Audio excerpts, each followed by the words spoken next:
네.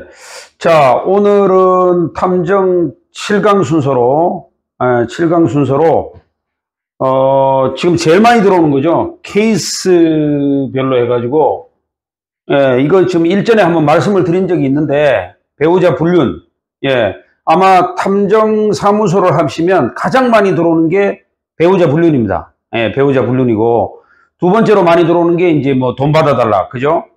채권 채무관계. 돈을 강제집행 관련해 가지고 이제 많이 들어오고, 세 번째는 사람 찾아달라 뭐 이런 겁니다. 그런데 지금 가장 많이 들어오는 게 배우자 불륜이죠. 그래서 여기에 대해서 궁금증을 많이 갖고 계시는 분이 있어서 오늘 3강인가 4강 시간에 말씀드린 그거보다는 좀 더 디테일하게 말씀을 좀 드리도록 하겠습니다. 자, 일단 증거죠.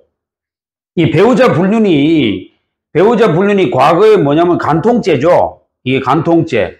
이 간통죄입니다. 그런데 이 간통죄가 과거에 간통죄가 있었을 때는 형사처벌이 됐는데 이게 헌법재판소에 의해서 그 위헌 판결을 받아가지고 위헌이 결정돼가지고 이 위헌이라고 하는 거는 법률이 헌법에 위반된다고 하는 거죠. 그래서 간통죄가 삭제가 됐죠. 이제 간통죄가 없어졌다는 얘기입니다. 쉽게 말씀드리면 이거는 개정이 아니고 아예 삭제된 거야. 그러니까 아예 간통죄가 없어졌다는 거죠. 그러면 간통죄가 없어졌는데 배우자 불륜 증거를 왜 수집이 필요하냐? 이렇게 이제 의뢰가 오시는 분들이 많죠. 그 왜 그러냐면 간통죄는 없어졌지만 이 소송에 있어서 그 이혼, 그렇죠. 이 이혼 소송에 관련되기 때문에 그렇습니다. 그러면 이혼이라고 하는 거는 두 가지가 있죠. 하나는 협의 이혼이라는 게 있고 하나는 재판상 이혼, 즉 재판상 이혼이라는 게 있죠. 그런데 협의 이혼이 되면은 별 문제가 없는데 대다수는 협의 이혼이 안 돼요. 그러니까 바람핀 남편은 안 헤어지려고 그러고, 그렇죠. 이런 경우에 이제 서로 협의가 안 되니까 재판상 이혼으로 간단 말입니다. 그렇죠. 그러면 이 재판상 이혼에서 우위를 점하려면 어떻게 해야 돼요? 상대방 유책 배우자, 즉 상대방이 바람 피웠다는 증거가 수집이 돼야 될 거 아니야. 그래서 탐정사무소에 오는 경우가 많습니다. 그래서 뭐 예를 들어서 부인이 찾아오는 경우도 있고 남편이 찾아오는 경우도 있고, 그래서 증거 수집을 해달라. 그러면 우리 탐정들이 증거를 수집해 주는데 이 증거가 과거에 간통죄가 있었을 때 과거의 증거하고는 좀 개념이 다르다 이 말이죠. 과거에 간통죄가 있었을 때의 증거는 엄격한 증거입니다. 쉽게 말씀드리면 거의 성관계하는 장면, 그 정도가 돼야 돼요. 그냥 방 안에만 있었다. 방 안에만 같이 있었다. 이것만 가지고도 간통을 했다는 증거로 보기가 어렵다. 그 정도로 엄격하게 증거를 요구했단 말이에요. 재판부에서. 그런데 이제 간통죄는 없어졌지만 민사소송 정도에서 요구하는 증거는 그 정도로 엄격한 증명은 아니고 그 정황 증거, 그냥 정황이라고 하는 거는 그 탐정이 미행을 했을 때 남녀가 뭐 상간남이든 상간여든 남녀가 뭐 예를 들어서 모텔 앞에 차를 세워놓고 같이 내린다든지 들어간다든지, 그렇죠? 그리고 같이 뭐 모텔을 나온다든지 요 정도만 사진을 촬영해도 그 사진이 증거로서 인정을 해준단 말입니다. 어디에서? 민사소송에서. 그러면 이걸 가지고 위자료, 그렇죠? 위자료 청구 소송도 위자료도 많이 받을 수 있고, 또 물론 상간녀나 상간남한테는 손해배상 청구도 가능하겠죠. 보통 손해배상은 한 2천 정도, 뭐 딱 정해진 건 아니지만 통상적으로 한 2천만 원 정도 나옵니다.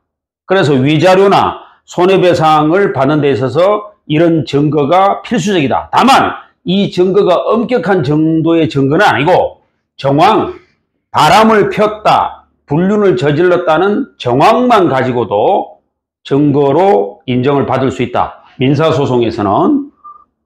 그래서 뭐 사진을 몰래 찍은 게 뭐 초상권 침해 아니냐, 이거는 별도로 제가 말씀을 드렸죠. 예, 별도로 뭐 저 4강 시간인가 한번 말씀을 드렸으니까 그걸 참고하시면 되겠고요. 일단 증거 수집은 이렇게 정리해서 우리가 탐정 업무하는데 도움이 되셨으면 좋겠습니다. 예, 그 다음에 두 번째는 케이스 2로 이제 동향 파악. 이런 것도 가끔은 들어와요. 이 동향 파악은 뭐 제가 모 고객, 뭐 제가 개인정보 때문에 뭐 인적사항을 말씀드릴 수는 없고, 모 고객한테 이런 의뢰가 들어왔어요. 그러니까 자신의 딸이 뭐 서울에서 방을 얻어놓고 공부를 하고 있는데 정말로 얘가 공부를 열심히 하는지 아니면 딴짓하고 돌아다니는지 좀 알아봐 달라. 이런 경우는 뭐 그렇게 어려운 게 없잖아요. 그죠? 예, 그래서 그런 경우는 바로 동향 파악이라고 합니다. 다만 탐정들도 자기가 사는 지역이 있잖아요. 근데 예를 들어서 인천 사는 탐정이 있는데 뭐 부산에 있는 딸의 동향을 파악해 달라는데, 이러면 출장을 또 멀잖아요. 거리도. 그렇죠. 이런 경우에는 그쪽 지역에, 부산 지역에 사는 탐정한테 소개를 해 주셔도 돼요. 상관없습니다. 그래서 소개를 해서 수수료를 소개비 쪽으로 얼마 받는 거는 문제가 없습니다. 여기서 자꾸 오해를 하시는 분이 있는데, 변호사법하고는 상관이 없어요. 왜 그러냐면 어떤 사건 관련, 소송 관련 변호사한테 소개를 시켜주고 뭐 소개비 20%를 받는다, 30%를 받는다, 이거는 변호사법 위반이에요. 그러면 안 돼요. 다만 그런 거하고 상관없이 탐정끼리 좀 지역적인 거리가 어렵다든지, 장비가 부족해서 이런 거는 수행하기가 조금 난이도가 있다든지, 뭐 이런 거는 다른 탐정을 소개시켜 줘도 됩니다. 그래서 그 소개비 쪽으로 얼마를 받는 거는 변호사법 위반하고는 상관이 없습니다. 거기에 대해서 자꾸 이거 받아도 됩니까? 이렇게 얘기하는데, 그거는 변호사법 위반하고는 상관이 없습니다. 소송 관련 소개비가 아니기 때문에. 그렇죠? 예, 그래서 그런 거는 오해를 하지 마시고, 본인이 수임을 했을 때 지역적인 거리도 있고 장비도 좀 부족하고 내가 수행하기에는 좀 어렵다, 이런 경우는 그 지역 가까이 그 사무실을 운영하고 계시는 그 지역에 해당되는 검색하셔가지고 그 지역의 탐정한테 소개를 해 주셔도 괜찮다는 거예요. 예, 그래서 이런 부분을 제가 말씀을 드렸습니다. 자, 일단 탐정 7강 파트는 요것으로 마치고요. 8강 시간에는 또 케이스별로, 케이스 바이 케이스로 또 접근을 해서 여러분들에게 강의를 해 드릴 것을 약속드리고, 오늘 7강 순서가 마음에 드셨다면 구독, 좋아요, 알림 설정까지 부탁드리겠습니다. 예, 감사드립니다.